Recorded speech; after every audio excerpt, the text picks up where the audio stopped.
Got hurt, but we are going to answer some Discord, AEW Discord Q&A questions for Rep Aubrey. I might be saying things twice because I probably have a concussion, but that's neither here nor there. Okay, I don't have a concussion. I'm kidding. No one can reach my head anyway. No one can reach your head. You're too tall. Exactly. Dinosaurs are too big. Yes. So we're going to start with some questions. First one is, let's see. Hi, Aubrey. This question is from Daughter Katie. Okay. I don't know who that is, but it sounds cool. You enforce rules all the time with AEW. Kind of my job. When is a time when you've broken the rules? When I've broken the rules? Yeah. There was one time, so everyone knows that Maxwell Jacob Friedman is a jerk.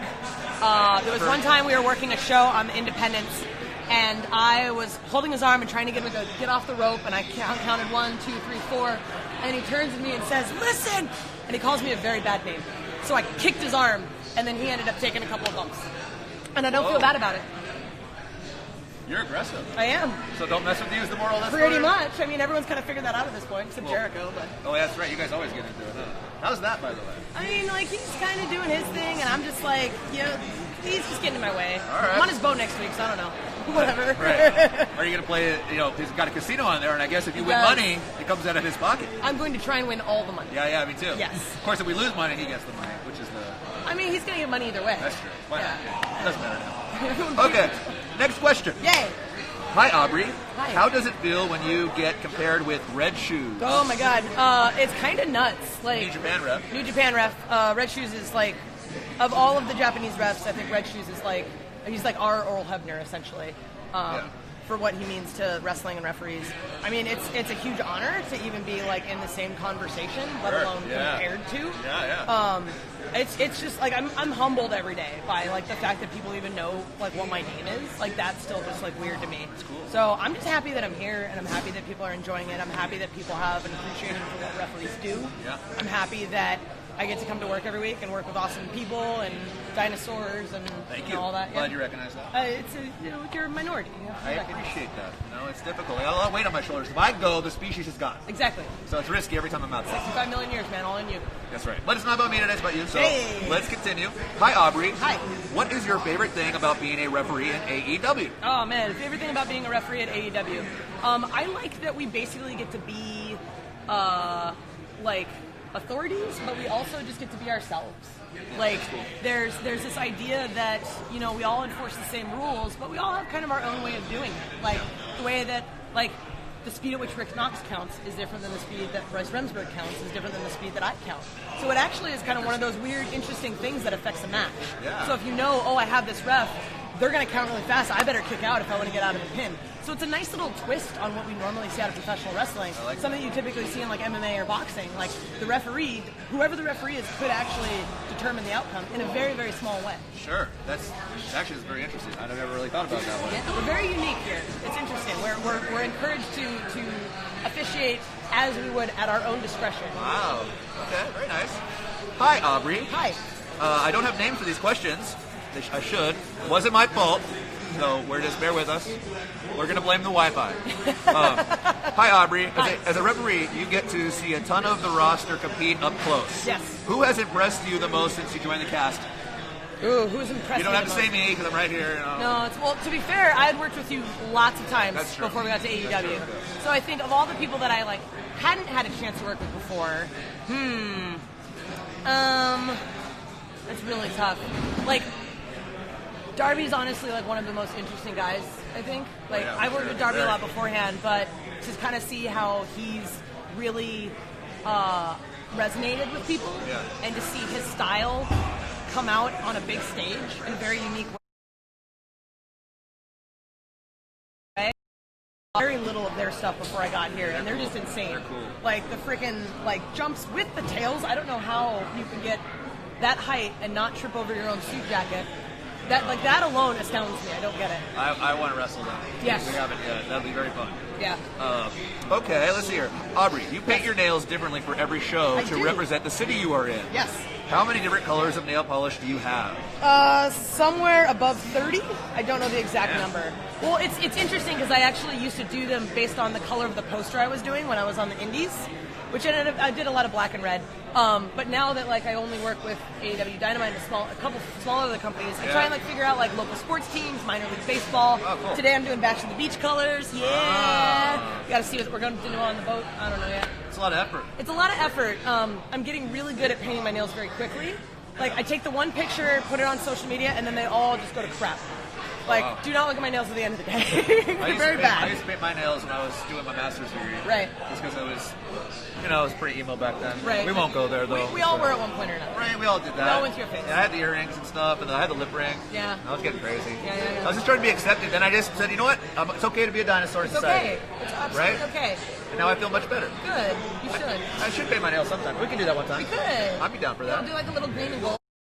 Oh, like facials? I've got both those colors, dude. Yeah, no, we'll do like a little Luchasaurus thing going on. I'm really into anti-aging things. Okay, good to know. We'll talk to Scorpio Sky. I heard he's really into facials. Is he really? Yeah, he learned about beauty routines recently. Oh, man. You should ask him about it. Well, make a note of that.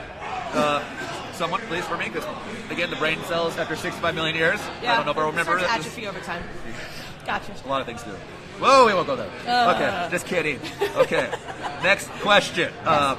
What's one match that you haven't reffed in AEW that you would like to? Which match that I haven't reffed? There's only a few people I haven't had a chance to work with yet. Okay. I don't think I've gotten a chance to work with Private Party. I haven't gotten a chance to work with Awesome Kong. Okay. And I haven't reffed a women's title match. Really? Really, I've done the tag titles and I've done the heavyweight title, the world, but I've never done the women's title. So I think that's like honestly at the top. I'd really love to do that. There you go. Yeah. Let's tell someone make that happen. Yes. Everyone tag Paul Turner. There you go. He's the one that makes the decision. Hello, Aubrey. Hello. How did you figure out that you wanted to be a referee? I actually had no idea that it could be a thing that I wanted to do. Okay. I actually did classical ballet for about 20 years and then retired. And I needed something else to like fill that time.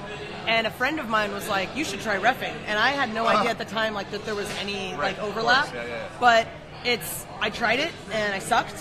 And they told me to like keep trying it because there's potential. Yeah. I did. 2 months later, I did my first show, and then 2.5 years later, I'm here.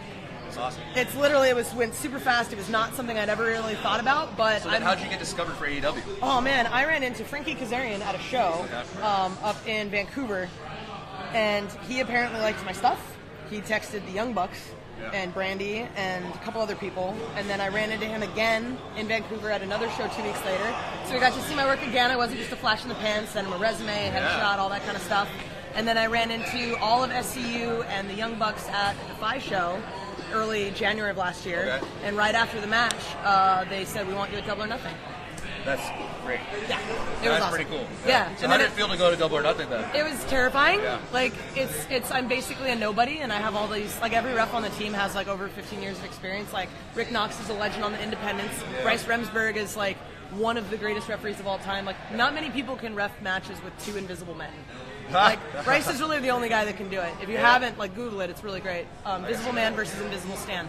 Paul Turner's been doing this forever. Like he's fantastic. Earl Hebner, and it's like who the hell am I to be included with those guys? So it's been it's very humbling. I'm super grateful that I'm here, and the reception that I've gotten. It still goes. Every day I'm just like I can't believe this is my job. Yeah, you're over, as they say. Yeah, It's pretty cool. I did. So 2 more questions. 2 more. Let's do it. Hi, Aubrey. Hi. Thank you for being an inspiration to a lot of women. Oh yeah. And men. Yes, I would too. say. And dinosaurs. And dinosaurs. Thank you. I wanted to ask, what is the coolest thing you've experienced since becoming a referee? What is the coolest thing I've experienced? I think the coolest thing is like seeing the impact that being a woman in a male-dominated role has had. Okay. Like especially after All Out when I did the Chris Jericho Hangman match. Yeah.